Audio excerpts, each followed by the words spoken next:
नमस्कार।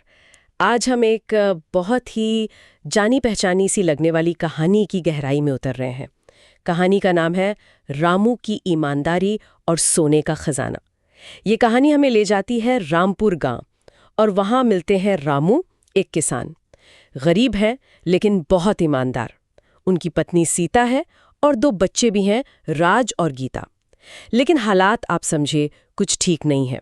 लगातार 3 साल से फसल खराब हो रही है और सिर पर कर्ज का बोझ बढ़ता ही जा रहा है। और यही कहानी में आता है एक टकराव। गांव का जमींदार है सेठ गुलाब सिंह, काफी लालची किस्म का। वो पहुंच जाता है रामू के दरवाजे।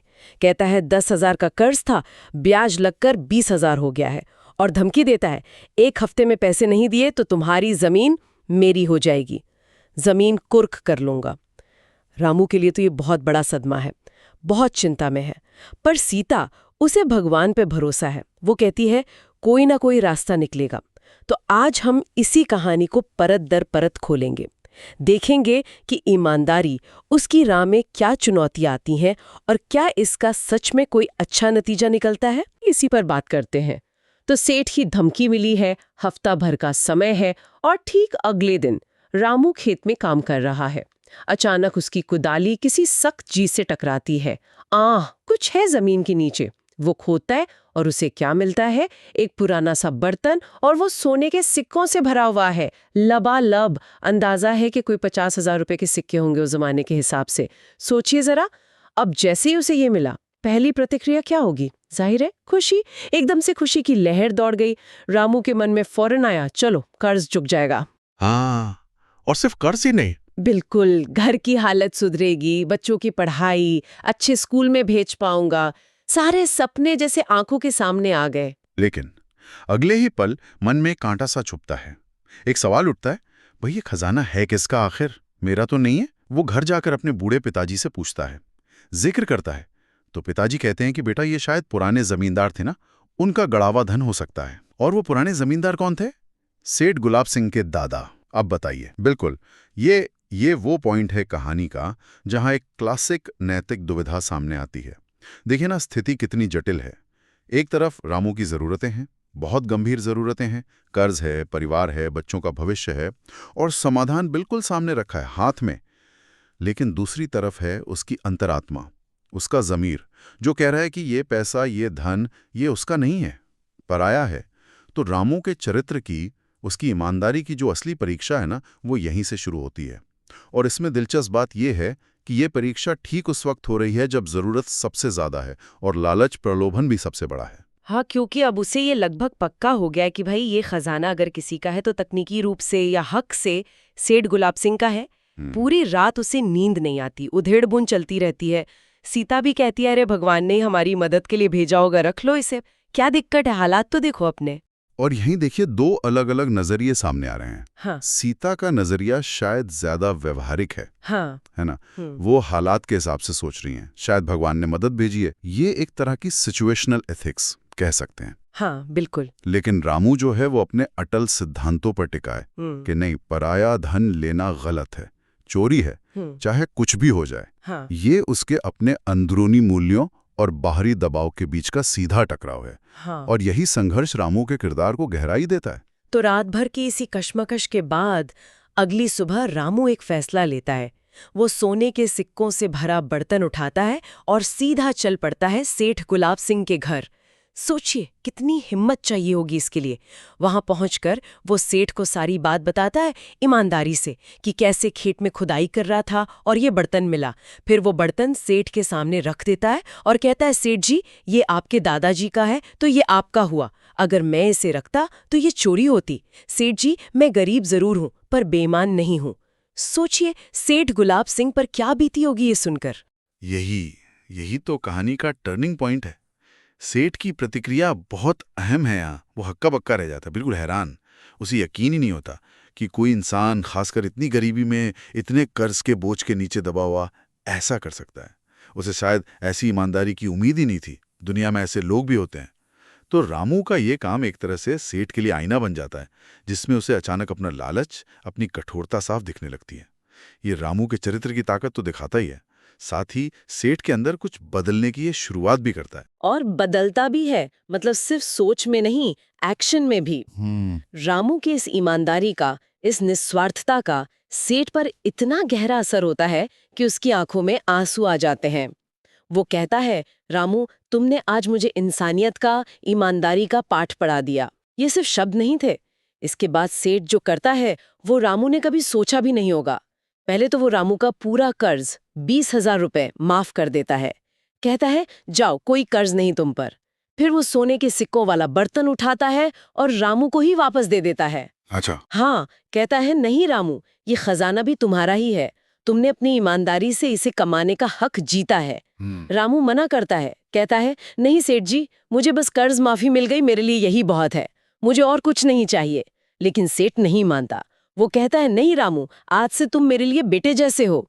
और बात यहीं खत्म नहीं होती। वो अपनी तरफ से रामू को 5 बीघा जमीन और दे देता है खेती करने के लिए। ये कहानी का एक बहुत ही अद्भुत मोड़ है, लेकिन इसका विश्लेषण सिर्फ सेठ के हृदय परिवर्तन तक सीमित नहीं होना चाहिए। इसका असर देखिए कितना गहरा है, कितना व्यापक है। सोचिए, रामू की सिर्फ एक नैतिक हरकत, एक सही कदम ने क्या किया।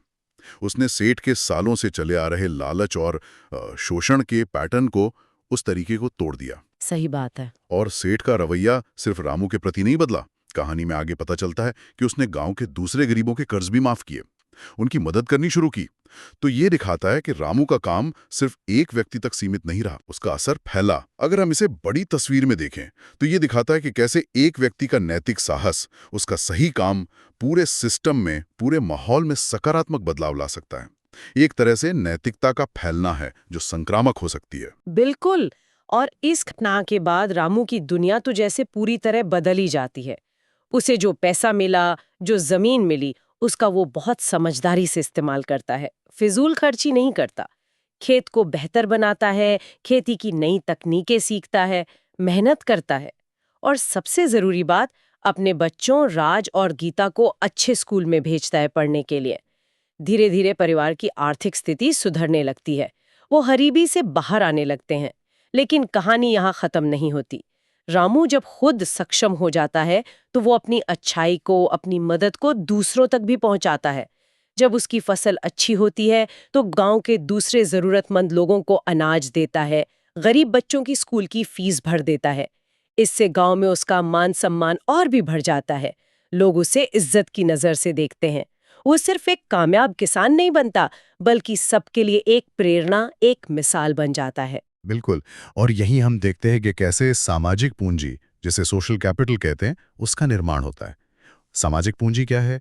ये वही आपसी विश्वास, सहयोग, भाईचारा, सद्भावना है जो एक समाज को, एक समुदाय को मजबूत बनाती है, जोड़ती है। रामू की ईमानदारी और उसके बाद के उसके कामों ने गांव में इसी पूंजी को बढ़ाया है। लोग उसका सम्मान उसकी दौलत की वजह से नहीं कर रहे, बल्कि उसके चरित्र की वजह से कर रहे हैं। ये दिखाता है कि नैतिक व्यवहार का न सिर्फ आत्मिक या मानसिक सुकून मिलता है, बल्कि उसका एक सामाजिक और कहीं ना कहीं अप्रत्यक्ष रूप से आर्थिक मूल्य भी होता है। ये विश्वास ही है जो गांव को आगे लेकर जाता है। कहानी का एक और पहलू जो मुझे बहुत अच्छा लगा, वो है रामू का अपने बच्चों को ईमानदारी का पाठ पढ़ाना। एक दिन उसका बेटा राज पूछता है, अप्पा, आपने वो सोने के सिक्कों वाला बर्तन सेठ जी को क्यों लौटा दिया? हम तो इतने गरीब थे। तो रामू उसे बहुत प्यार से समझाता है, बेटा, पैसा तो शायद आ जाता, पर मन की शांति चली जाती, वो बोझ रहता मन पर। याद रखो, ईमानदारी से कमाया 1 रुपया बेईमानी से कमाए 1000 रुपयों से कहीं ज्यादा कीमती होता है। बहुत गहरी बात है। हाँ, और वो आगे कहता है, और देखो बेटा, हमारी सच्चाई का नतीजा देखो, हमारी जिंदगी तो सुधरी ही, सेठ जी भी कितने बदल गए, अब वो पूरे गांव का भला कर रहे हैं। तो एक अच्छा काम सिर्फ एक अच्छा काम नहीं होता, वो कई और अच्छे कामों को जन्म देता है। फिर बेटी गीता पूछती है, पर पापा, अगर सेठ जी अच्छे नहीं होते तो, अगर वो हमारी मदद नहीं करते तो, तब क्या होता? रामू मुस्कुराकर कहता है, बेटी, जब हम सही रास्ते पर चलते हैं ना, ईमानदारी से, तो ऊपर वाला देखता है, भगवान किसी न किसी रूप में मदद जरूर करता है। हमें भरोसा रखना चाहिए।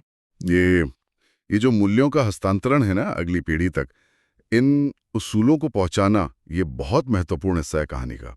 ये बातचीत दिखाती है कि रामू सिर्फ खुद ईमानदार नहीं है, बल्कि वो इस मूल्य को, इस वैल्यू को अपने बच्चों के मन में गहराई से बैठा रहा है। वो उन्हें सिर्फ ये नहीं बता रहा कि क्या सही है, बल्कि ये भी समझा रहा है कि क्यों सही है और उसके अच्छे नतीजे कैसे दूर तक जाते हैं, कैसे फैलते हैं। तो ये कहानी सिर्फ एक घटना की नहीं रह जाती, ये एक नैतिक विरासत बनाने की, एक लेगेसी क्रिएट करने की कहानी बन जाती है। और ये विरासत आगे बढ़ती भी नजर आती है। कहानी बताती है कि रामू का बेटा राज बड़ा होके क्या बनता है? शिक्षक बनता है। अच्छा। हाँ, ताकि वो गांव के बच्चों को अच्छी शिक्षा दे सके, अच्छे संस्कार दे सके। बेटी गीता डॉक्टर बनने का सपना देखती है ताकि लोगों की सेवा कर सके। उधर सेठ गुलाब सिंह भी बदले हुए इंसान है। वो गांव में एक अस्पताल बनवाते हैं, एक स्कूल बनवाते हैं, और जानते हैं उनका मैनेजर कैसे बनाते हैं? रामू को। बिल्कुल, रामू को, क्योंकि उन्हें रामू की ईमानदारी पर, उसकी काबिलियत पर अब पूरा भरोसा है। फिर कुछ साल और बीतते हैं। जिले के जो कलेक्टर साहब हैं वो गांव का दौरा करने आते हैं। वो रामपुर गांव की तरक्की देखते हैं, लोगों के चेहरे पर खुशी देखते हैं, शांति का माहौल देखते हैं, तो हैरान रह जाते हैं। वो पूछते हैं गांव के बुजुर्गों से, भाई ये सब कैसे हुआ? क्या राज है इस गांव की खुशहाली का? तब गांव वाले उन्हें रामू और सेठ गुलाब सिंह की पूरी कहानी सुनाते हैं। कैसे एक ईमानदार किसान ने एक लालची जमींदार का दिल बदल दिया। कलेक्टर साहब ये सुनकर बहुत प्रभावित होते हैं। वो रामू को बुलवाते हैं और सबके सामने उसे सम्मानित करते हैं। उसे जिले के आदर्श किसान का पुरस्कार देते हैं। पर रामू तब भी उतना ही विनम्र रहता है। वो कहता है, साहब मैंने कुछ खास नहीं किया, मैंने तो बस वही किया जो हर इंसान को करना चाहिए। ये वाक्य अपने आप में बहुत कुछ कहता है। हाँ बिल्कुल। और कहानी का ये जो फैलाव है ना, ये भी गौर करने लायक है। ये खबर अखबारों में छपती है, दूर दूर से लोग रामू से मिलने आते हैं, उसे सीखने आते हैं। ये दिखाता है कि कैसे एक व्यक्ति की निजी नैतिकता, उसका एक सही कदम जब समाज के सामने आता है तो वो कितनी बड़ी प्रेरणा बन सकता है। रामू का काम सिर्फ एक गांव की एक लोकल घटना नहीं रहा, वो एक मिसाल बन गया, एक आदर्श बन गया। ये बहुत आकर्षक है कि कैसे एक स्थानीय नैतिक कार्य, एक लोकल एक्ट ऑफ मोरालिटी राष्ट्रीय स्तर पर चर्चा का विषय बन सकता है और दूसरों को भी सही राह पर चलने के लिए प्रेरित कर सकता है। और इसका नतीजा ये होता है कि रामपुर गांव अपनी अच्छाई के लिए, अपनी शांति के लिए, अपने आपसी भाईचारे के लिए पूरे जिले में मशहूर हो जाता है। कहानी कहती है कि उस गांव में चोरी चकारी नहीं होती, लड़ाई झगड़े नहीं होते, लोग मिलजुल कर रहते हैं। और इन सब का श्रेय कहीं ना कहीं रामू की उस एक ईमानदार पहल को, उस एक सही फैसले को दिया जाता है। तो इस पूरी कहानी से, इस पूरे विश्लेषण से हम क्या लेकर जा सकते हैं? सार क्या है? मेरे ख्याल से सार बिल्कुल साफ है कि ईमानदारी ही सबसे बड़ी दौलत है। रास्ता मुश्किल हो सकता है, शुरुआत में मुश्किलें आ सकती हैं, चुनौतियां आ सकती हैं, पर अंत में जीत सच्चाई की, ईमानदारी की ही होती है। रामू ने ये साबित किया कि घोर गरीबी में भी, मुश्किल हालातों में भी अपने सिद्धांतों पर, अपने ईमानदारी पर टिके रहना मुमकिन है। और शायद यही इंसान की असली ताकत है। हाँ, और ये कहानी हमें आज के संदर्भ में सोचने पर भी मजबूर करती है। आज की दुनिया जहां परिस्थितियां शायद ज़्यादा जटिल हैं, ज़्यादा दबाव हैं, वहां नैतिक चुनाव कितने प्रासंगिक हैं। क्या ईमानदारी का इनाम हमेशा रामू की कहानी की तरह ही मिलता है? इतना प्रत्यक्ष, इतना भौतिक? शायद हमेशा नहीं, या शायद तुरंत नहीं। रामू की कहानी एक तरह से एक आदर्श स्थिति दिखाती है जहां नेकी का फल तुरंत और भरपूर मिलता है। लेकिन फिर भी ये सवाल तो उठता ही है कि क्या मन की शांति, क्या आत्मसम्मान, क्या अपने समुदाय पर, अपने आसपास के लोगों पर एक सकारात्मक प्रभाव डाल पाना, क्या ये अपने आप में बहुत बड़े पुरस्कार नहीं है? एक व्यक्ति के नैतिक फैसले का असर कहाँ तक जा सकता है, कितना फैल सकता है, ये सोचने वाली बात है। बिल्कुल। और अंत में एक सवाल हम सबके मन में छोड़ जाते हैं। क्या आज के इस भाग दौड़ वाले, कई बार थोड़े स्वार्थी से लगने वाले दौर में रामू जैसी निस्वार्थ ईमानदारी का वैसा ही चमत्कारी असर हो सकता है जैसा कहानी में दिखाया गया है? या फिर वो कौन सी नई चुनौतियां हैं, कौन से नए दबाव हैं जो आज ईमानदारी की राह पर चलना शायद और भी मुश्किल बना देते हैं? इस पर विचार जरूर कीजिएगा।